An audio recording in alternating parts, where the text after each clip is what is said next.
Today's case is a story about a disappearance that was only solved more than 2 decades later with the use of technology and an attention to detail.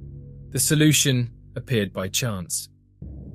In Wellington, Florida, a man named Jerry Nyman, who worked in the Palm Beach County School District in the Department of Transportation, routinely used Google Maps as part of his job.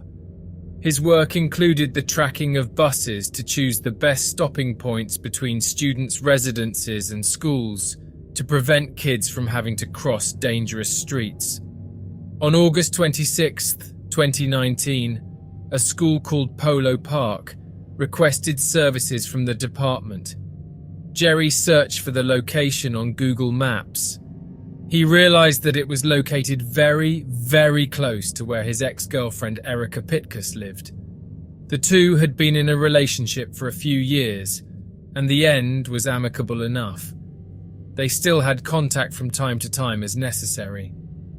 In a moment of curiosity, Jerry looked online at the neighborhood where Erica lived, and this led him to notice something strange in the neighborhood lake. As he zoomed in, he wasn't sure, but he believed that there could be a car in the lake. I noticed something on Google Maps in the man-made lake. Kind of looked a little bit like a car, and I tried to compare it to cars that were parked nearby. I thought, let me see if I can text Erica and see if she can walk out in her backyard to see if she could see the car. And I texted her that screenshot. And he just said something funny, like, "Are you hiding cars in your backyard?" The water was kind of green and brown, so she couldn't see the car. So I'm trying to jump in my face. I'm trying to see if I can see something, but I couldn't see anything. Looking at the images he sent her, Erica also suspected that it was a car and went to the lake to check it out herself. But from the edge of the lake, she did not have a clear view. Erica talked to her neighbor, explaining the whole story.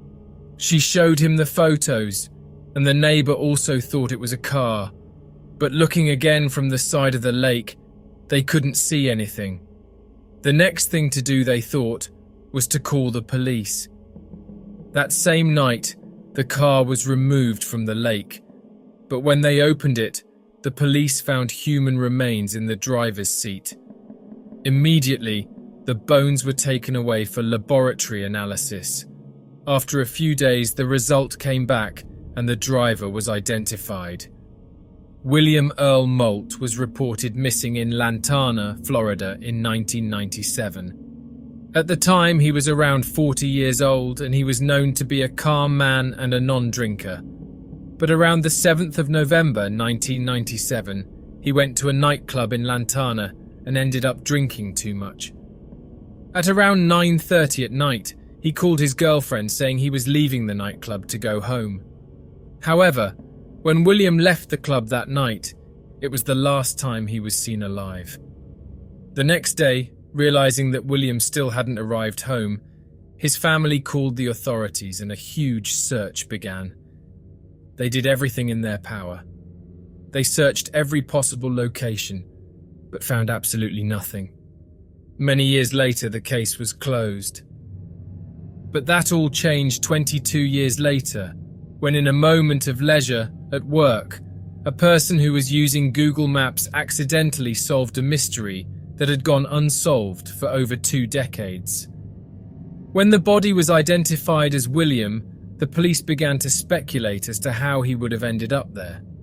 The main theory was that since he wasn't used to drinking, and many witnesses reported that he overdid it that night of November 7th, he probably got flustered on the way home, fell asleep at the wheel, and on waking, suddenly he tried to dodge something in the street.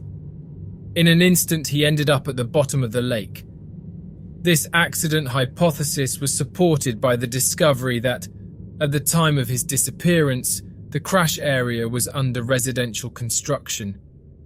There were a lot of materials lying around, and maybe, in the middle of the night, William tried to dodge them and drove into the lake. Another thing that is quite curious in this case is that satellite photos of the region did not show the car until the year 2019, but most likely was due to a reduction in the amount of water in the lake, And that is why the car spent all these years camouflaged by the dark color of the water. Finally, William's family was able to receive the remains of their loved one, bury him, and bring some closure to the anguish that had been plaguing them for 22 years. If you've made it this far, please don't forget to leave a like and subscribe to this channel. Also, add your opinion in our comments. Thank you very much. I will see you in the next case.